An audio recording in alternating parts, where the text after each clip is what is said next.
Oi, bom dia, boa tarde, boa noite. Seja muito bem-vindo, muito bem-vinda ao meu canal. Sou Nicole Pavanati, criadora do canal Bebê Sereno aqui do YouTube também, especialista em sono infantil e ruídos brancos. Eu espero que você goste muito do conteúdo aqui dos meus canais. Vou deixar os links na descrição. Já se inscreve aí, curte o vídeo, compartilha e fica por dentro de várias dicas que eu vou trazer aqui.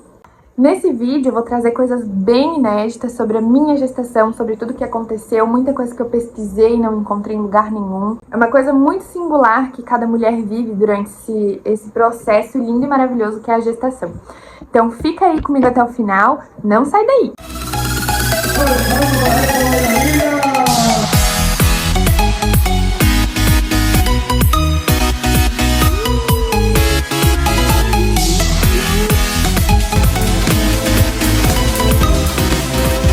Então vamos começar do princípio, o princípio de tudo, de muita pergunta que me fazem, né? Pessoas sem noção por aí, que chegam pra mim e perguntam: Ai, tua gravidez foi planejada? Tu é tão nova, né? Já quis ter um filho agora? Ai, tu desistiu do teu sonho de faculdade pra ter bebê agora, meu Deus! né? Essas coisas assim, eu já ouvi muito, ouço demais, principalmente de parentes, de amigos muito próximos, assim. É incrível essa arte das pessoas de não saberem fechar a boca, né? Eu escuto e ignoro completamente. Eu planejei sim a minha gravidez. Eu sempre quis engravidar mais jovem, ter um filho mais nova, sempre passou isso na minha cabeça. Claro que eu planejava ali por volta mais ou menos dos 28, 29, 30 anos, por ali. Mas eu tive mais cedo, foi um planejamento meu e do meu marido, da nossa família, e deu tudo certo. Eu já fazia uso de anticoncepcional antes, então eu simplesmente pausei meu anticoncepcional e eu e o Murilo começamos a tentar engravidar. Nós conseguimos engravidar assim que eu parei o anticoncepcional. Eu acabei menstruando, né, ainda um mês depois, que foi a famosa anidação, e eu achei que era uma menstruação, e eu fiz teste de gravidez e deu negativo, foi um falso negativo, e depois de mais um mês, então, que atrasou a minha menstruação, né, a minha segunda menstruação, veio a atrasar, e eu fiz outro teste de gravidez, ele deu positivo. Inclusive, eu comprei 2 testes da segunda vez e eu fiz o primeiro, ele deu positivo, só que eu comprei um teste que era um pouco diferente, assim, tipo, ele ficou meio apagado, eu não acreditei naquele resultado. Então eu falei, Meu Deus, amor! Olha isso! Eu acho que tá errado, sabe? foi desse jeito, daí eu chamei ele, a gente chorou, a gente se abraçou, a gente viu que tava positivo e tal. Aí depois eu fiz o exame de sangue verídico, né? E a gente fez o exame de sangue quantitativo, né? Que dá mais ou menos a contagem do hormônio do beta-HCG. Ele faz uma estimativa mais ou menos da idade gestacional. Por essa estimativa eu já tava com 2 meses e tava bem certinho. O Conrado já tinha 2 meses dentro da barriga, então quando eu sangrei foi a famosa anidação. E eu estava grávida de 2 meses, então, e eu não sentia praticamente nada, não sentia enjoo, não me sentia cansada, nada diferente. Só atrasou a menstruação mesmo e os meus seios começaram a ficar mais sensíveis do que eles já eram. Eu já tive muita sensibilidade no seio, já tinha antes, mas eu tive mais ainda durante a minha gestação. Isso era o meu corpo se ajustando para mim poder amamentar. Tem mães que não sentem, né? Cada um é singular, então muita coisa que eu pesquisei sobre isso eu encontrava, só que de maneiras diferentes, né? Porque cada processo é um processo. Então eu vou trazer o meu aqui, bem detalhadinho, pra vocês saberem o que aconteceu comigo. Que talvez vocês se identifiquem com esse meu processo, né? E eu tire dúvida de alguém e ajude alguém. Então aí, segundo mês, eu descobri gravidez, tananã, não sabia sexo ainda. Eu achava que era uma menina na minha cabeça. Eu e o Murilo, a gente acreditava muito que era uma menina. A gente já tinha até o nome dela, que ia ser Martina. Inclusive, a gente foi viajar aqui por perto, né? A gente fez uma micro viagem, a gente foi passear, assim. Nós fizemos numa fábrica de bolachas, uma bolacha com Martina. Daqui a pouco, com o Conrado, né? Quando ele for maior, ele vai ver que essa bolacha era pra ser do Conrado, né? A gente começou a planejar nomes, a gente começou a planejar tudo, flutuando, né? Vivendo aquele, meu Deus, eu descobri minha gravidez. E na época eu trabalhava tudo, e eu não contei sobre a gestação, a gente planejou contar só no 3º mês, né? E eu quis contar primeiro pra minha mãe, né? Pra minha família, antes de contar pra qualquer outra pessoa. E foi exatamente assim que aconteceu. Levei pra minha mãe, pro meu pai, pra minha irmã, pro meu irmão. uma caixinha com 3 sapatos de cores diferentes, né? Porque eu não sabia o sexo do bebê. E levei também o exame positivo do beta-HCG, bem alto já. E daí eles imaginaram, nossa, deve ser uma menina, porque a contagem do beta-HCG tá alta. E isso não tem muito a ver, né? A gente faz aqueles testes caseiros até, né, pra ver, qual é o sexo do bebê. Todos os testes caseiros que eu fiz deram pra menina. Inclusive eu fiz junto com a minha mãe. E eu sentei lá na almofada, aquele negócio da agulha, de apontar a agulha, aí ela apontar pra mão aberta ou fechada. São umas coisas assim, né, bem antigas. E todos esses meus testes deram para menina. Mas ficamos muito, muito felizes, né? Independente do sexo que fosse, a gente tava esperando muito, a gente queria muito isso. Deu tudo certo assim de primeira.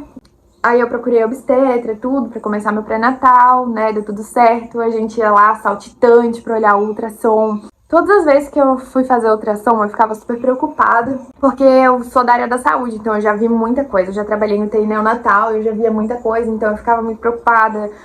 Quando eu fui fazer o morfológico, eu pedia direto pro obstetra ultrassom, porque eu queria ver como que tava o bebê, como que tava a formação dele, se tinha todos os dedinhos, como é que tava o cérebro, o coração. E sempre teve tudo perfeito, graças a Deus.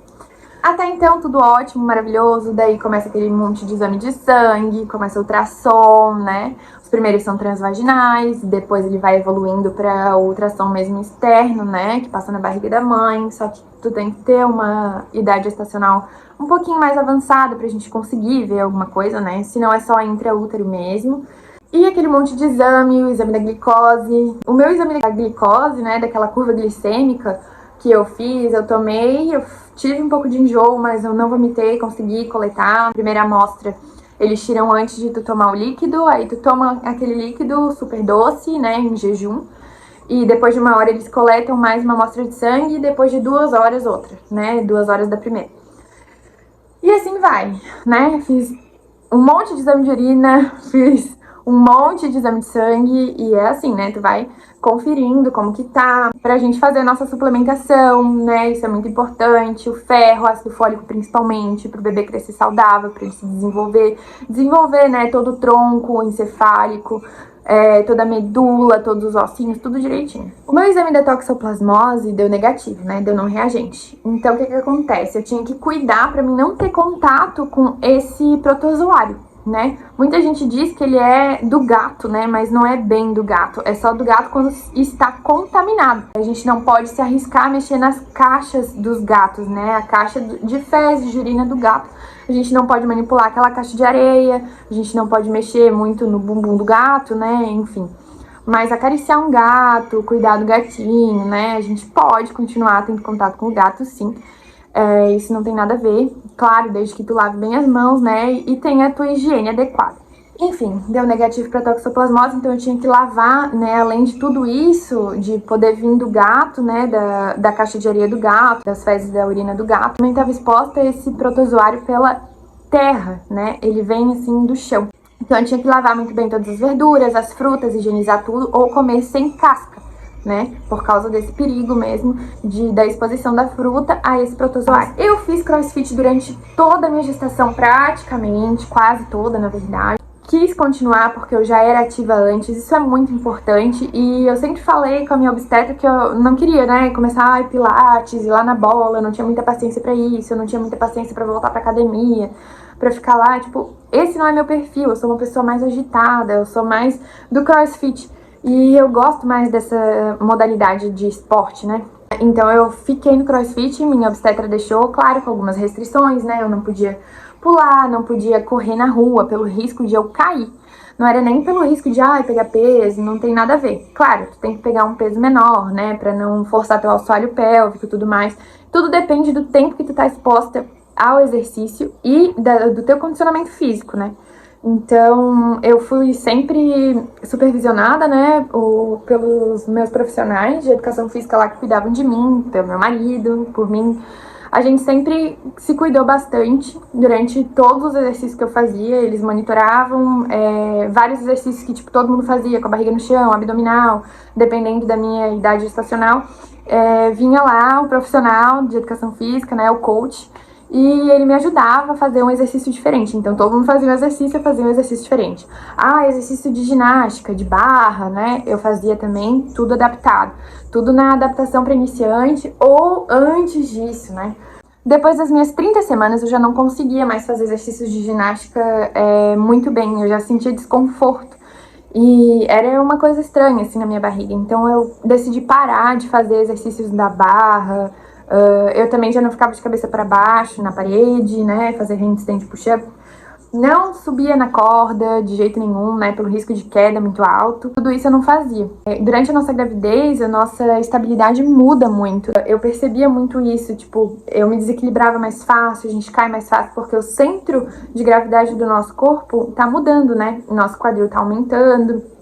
Justo para se preparar para o parto. É uma chuva de hormônios diferente, né? O teu corpo tá se moldando de uma forma diferente. Então, o nosso centro de gravidade do corpo muda. E eu sentia muita instabilidade, então foi tudo bem adaptado pra mim. Também cuidava com os calçados que eu usava, né? Tipo, todas as vezes que eu usava uma sandalinha mais aberta, né? Eu tinha que tomar mais cuidado. Então eu usava coisas que me mantinham mais estáveis no chão mesmo, um tênis, alguma coisa assim.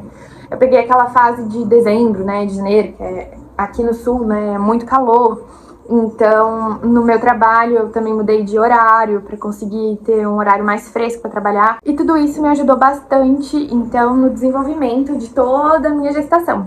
E até então, tava tudo numa gravidez normal, né? Perfeitamente normal. Acompanhando com ultrassom, acompanhando com a gineco, né? Com a minha obstetra, tudo certinho. Meu plano de parto era para parto normal desde o início, sempre quis, né? Então eu continuei no crossfit, me exercitando, tudo mais. Eu fiz fisioterapia pélvica, sim, eu fiz com acompanhamento à distância. Pra mim foi bem importante, principalmente pra hora do trabalho de parto, porque eu sabia o que fazer, né? Eu sabia me manter ativa, independente daquela dor ser muito forte, né? Até as minhas 20 semanas a minha barriga não apareceu. Praticamente ela tava ali igualzinha, né? Porque o útero, ele vai se dilatando aos poucos, né? O bebê vai ganhando mais peso realmente depois das 20 semanas. Então, claro, né? Tem mulher que é diferente, que já aparece a barriga bem cedo. A minha barriga começou a aumentar depois do 6º mês mesmo, depois lá das 20 e poucas semanas.